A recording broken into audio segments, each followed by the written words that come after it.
All right, guys, in today's video, we're going to be putting an accessory on this Chevrolet Avalanche. It's a 2013. This particular one is a Z71, so it's got an outside fender flare, but we're going to put some rear splash guards or rear mud guards, whatever you might want to call them, on here. These are going to be GM accessory guards that are molded to fit the particular opening.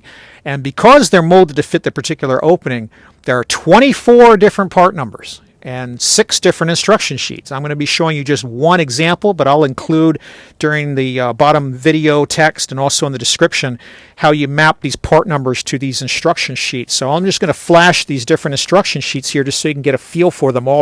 They're all kind of similar. But this is instruction sheet 1913-2401. This is one type that covers some of the different models. This one has 3 screws. We're using 2 that are existing and then 1 additional. On this one you have to do a drilling for one of the screws. Those screws are typically waxed to prevent corrosion as part of the process. Here's another approach with 1915-4412 instruction sheet. This one has 4 screws. 3 that they give you and 1 that's existing, along with some springs that they supply to hold those. And then they give you some instructions here. And again, I'm just holding these instruction sheets in case you're working on one of these and you're missing the sheet. And again, I'll clarify which instructions apply to which part numbers in the video description. Here's 1913-1712. In this case, you get 2 screws that they give you, and you reuse 1, and they give you a spring. This is also one that you have to drill a hole for. And then here's instruction sheet 1913-2699. I think this is the one we're going to use today. No, maybe not. It's a different one. 2 that they give you, 1 that you reuse. So they're all very similar. But just kind of hold this here for you in case you find it useful. Here's 1921-12-13. And again, you're dealing with 4 screws and some springs and drilling in a particular hole that you need for the screw that they're providing that's addition. And then finally, here's 1913-2451 instruction sheet. And again, very similar.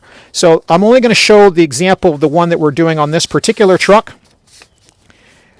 But you can see they're all very similar. So there are 1, 2, 3, 4, 5, 6 instruction sheets that I went through there. And then there are 24 different part numbers. And the one we're doing today is 1915-4416. This particular one is for a Avalanche with the ZR1 package only. Doesn't fit anything else. Open this up and you'll see why these are kind of vehicle model specific or unique. So what you should get in here are the actual guards. All right, so these are molded to fit. And this particular model, they got a embossed logo. Some have a logo, some don't. This particular ones for the ZR1s are only available with the logo. All right, so we got 2 guards, 1 for each side.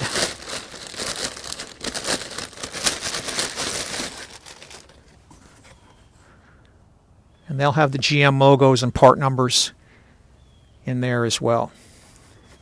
And so the way these guys are going to end up fitting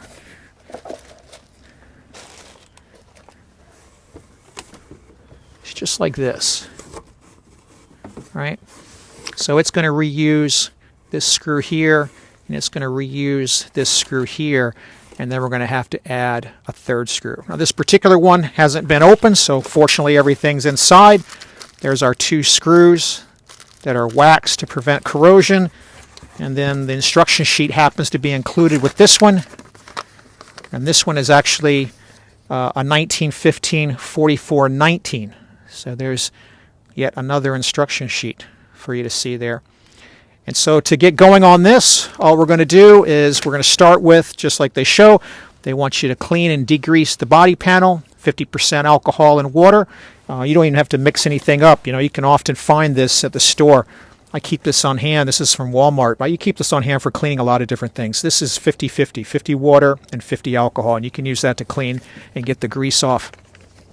And then we're going to pull the existing screws in these positions A, and C out. And then we're going to get it lined up so that we can prepare to drill the one that has to be added. And we're going to need just a 3/32 inch drill bit to do that. And you'll need a 7mm socket to pull out the 2 existing bolts that are there. So let's go ahead and pull these 2 existing bolts out.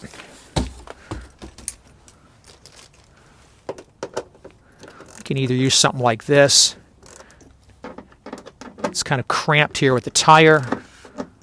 So I'm just going to kind of get it started with this 1/4 inch guy. And then we can put it on a wheel handle to get it off a lot faster. It's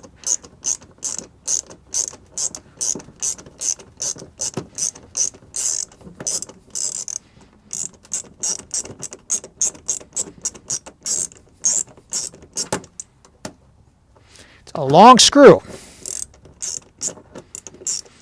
And we'll just show the one side.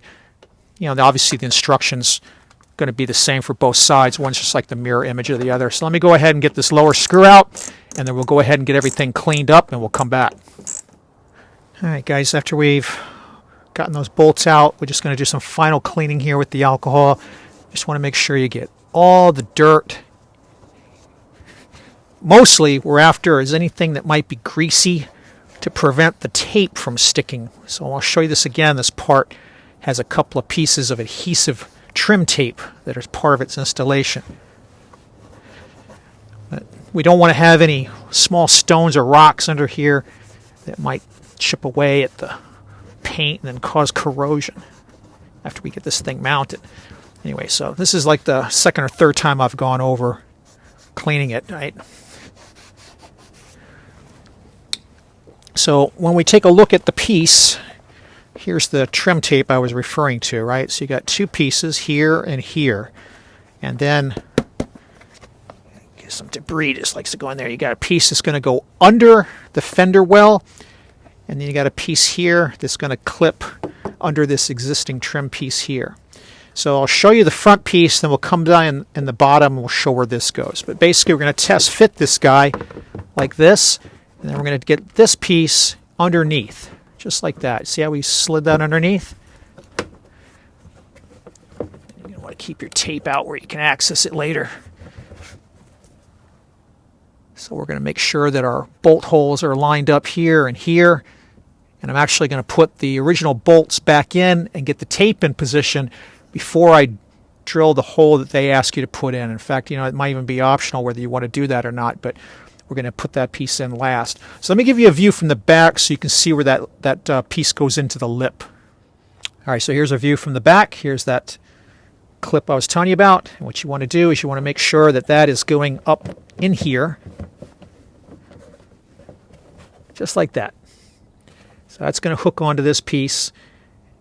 The other front piece I showed you is going to slide under the wheel well, and then you're going to have the 2 bolts and the 2 pieces of tape holding it into position. All right, so at this point, let's go ahead and get this mounted. All right, so keeping these 2 pieces of tape where you can see them, line it up so you can get your top hole bolt going, and then go ahead and tighten that guy up first, and then we'll switch our perspective over to this side. All right, so pushing up on it, let's go ahead and get this guy tightened in now. And again, you're pushing up so you keep it lined up. Snug that one up, and then we started this guy. We'll go ahead and get him going too. I'm going to have to block your view to get this one in, so let me go ahead and tighten this guy up, and then we'll switch our perspective back to the tape side. All right, guys. If you're going to drill the hole, you're going to have to take the wheel off to get your drill in here. So first thing I'm going to do at this point is we're going to center punch it, and then we're going to drill it with a 3/32 inch drill.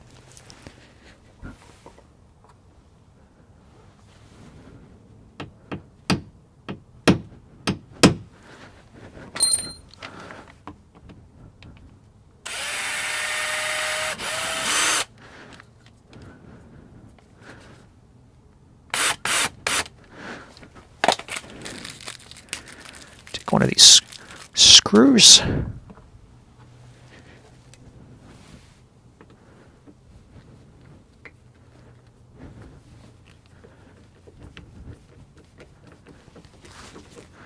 Once we get this in, the only thing we have left to do is the tape.